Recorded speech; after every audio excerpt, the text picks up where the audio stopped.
ఆ సబ్జెక్ట్ వచ్చి మీరు ఒక ఐడియా వస్తుంది మీకు. Next Swachh Bharat, Swachh Andhra Pradesh, circular economy, Panchayati Raj మిత్రులు Pawan Kalyan garu, Narayana garu municipal administration, all departments. ఈ సర్క్యులర్ ఎకానమీలో ఇండస్ట్రీ అందరూ భాగస్వాములు కావాలి. Net zero is our concept. Green ఎనర్జీకి వెళ్తాం. గ్రీన్ ఎనర్జీకి వెళ్ళినాక పొల్యూషన్ ఫ్రీ వచ్చే పరిస్థితి రావాలి. ఇక్కడే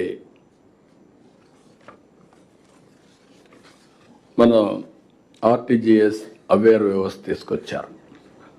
they are going to measure 42 parameters real time. అది కూడా మీకు ఎక్స్ప్లెయిన్ చేస్తారు. Data is available real time. మీ డేటా ఫైల్లో వస్తుంది. Artificial intelligence is available. Decision making కూడా అదే మరిగా ఉంటుంది. ఈ స్వచ్ఛ ఆంధ్రప్రదేశ్ వచ్చినప్పుడు మీకు ఆ కాన్సెప్ట్ అంతా వస్తే మీకు ఒక ఐడియా వస్తుంది. Will explain. IT and IT enabled సర్వీసెస్లో నెక్స్ట్ లెవెల్కి వెళ్తాం. నేను ఇప్పుడు కొన్ని టచ్ చేశాను. మళ్ళీ ఆ సబ్జెక్ట్ వచ్చేప్పుడు మీకు ఒక ఐడియా వస్తుంది. ఇది కాకుండా revenue receipts and revenue department and regulatory departments ఇక్కడ చాలా ఎఫెక్టివ్గా పనిచేయాల్సిన అవసరం ఉంది. రెవెన్యూ హిస్టారికల్, ఎందుకంటే మనందరికీ ఆస్తి అనేది ఫండమెంటల్ రైట్, రాజ్యాంగం ఇచ్చిన హక్కు. అలాంటి ఫండమెంటల్ రైట్ కూడా దెబ్బతీసే పరిస్థితి, మన ఆస్తి వేరేవాడు రాసేసుకునే పరిస్థితి, లేకుంటే ఈ ఆస్తి ఇష్టం లేకపోతే గవర్నమెంట్ ఆస్తిని రికార్డు మార్చేసే పరిస్థితి. ఎంత గందరగోళం నా జీవితంలో ఎప్పుడూ చూడలేదు. చాలాసార్లు మీకు చెప్పాను. రెవెన్యూ మినిస్టర్కి క్యాబినెట్ సబ్ కమిటీ వేసాం. CCLA అండ్ రెవెన్యూ సెక్రటరీ గారు, she's doing good work, but you have to take to the logical conclusion, then only I will appreciate you. Zero problems వచ్చినప్పుడే అప్రిషియేట్ చేస్తాను. ఎందుకు మీతో చెప్తున్నానంటే, ఒక ప్రోగ్రామ్ ఇచ్చాం, ఒక టైం బౌండ్ ప్రోగ్రామ్ ప్రకారం దే విల్ ఎక్స్ప్లెయిన్. ఆ రోజు నుంచి ఎక్కడికక్కడ మనం ట్యాంపర్ ప్రూఫ్తో ప్రతి ఒక్కరు ఆస్తి వాళ్ళకి ఇచ్చే పరిస్థితి రావాలి. దానికి కావాల్సినటువంటి ఇవన్నీ కూడా ఏమి ఉన్నా అవన్నీ ఎక్స్ప్లెయిన్ చేస్తారు. రెండోది రెవెన్యూ రిసీప్ట్స్ కూడా ఇక్కడే ఎక్సైజ్ కావచ్చు, GST కావచ్చు, కొత్తగా రిఫార్మ్స్ వచ్చాయి.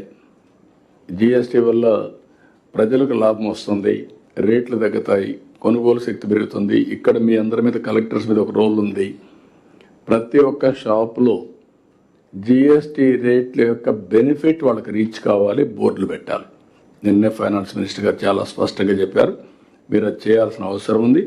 మేము కూడా అవేర్నెస్ కోసం ఒక 1 month ఒక ప్రోగ్రాం తీసుకుంటాం, అది కూడా చేస్తాం. దాని బెనిఫిట్ కామన్ మ్యాన్కి రావాల్సిన అవసరం ఉంది.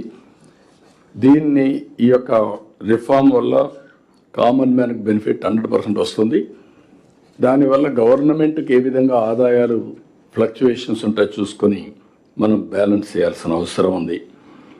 ఇక్కడ మైనింగ్ కానీ, ఫారెస్ట్ కానీ, T&RB కానీ, R&B కానీ, మున్సిపల్ పంచాయతీ డిపార్ట్మెంట్ అన్నీ వస్తాయి. వాళ్ళు కూడా ఫోకస్ చేయాలి. స్టాంప్స్ అండ్ రిజిస్ట్రేషన్ వీళ్ళంతా. Law and order, tomorrow afternoon మనం లా అండ్ ఆర్డర్ పెట్టుకున్నాం. We are discussing about law and order. అల్టిమేట్గా law and order is very very important. Economic activity, peace and happiness, ఏదైతే నేను వెల్తీ, హెల్తీ, హ్యాపీ అన్నానో దానికి is of living ఉంటే తప్ప సాధ్యం కాదు.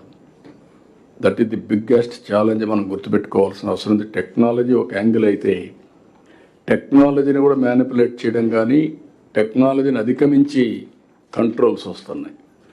అవన్నీ కూడా మనం ఈజ్ అవుట్ చేయాల్సిన అవసరం ఉంది. ఇవన్నిట్లో మళ్ళీ కలెక్టర్స్ మీకు అందరికీ ఒకే మాట చెప్తున్నా, హిస్టారికల్ టైం. మీ లైఫ్ టైంలో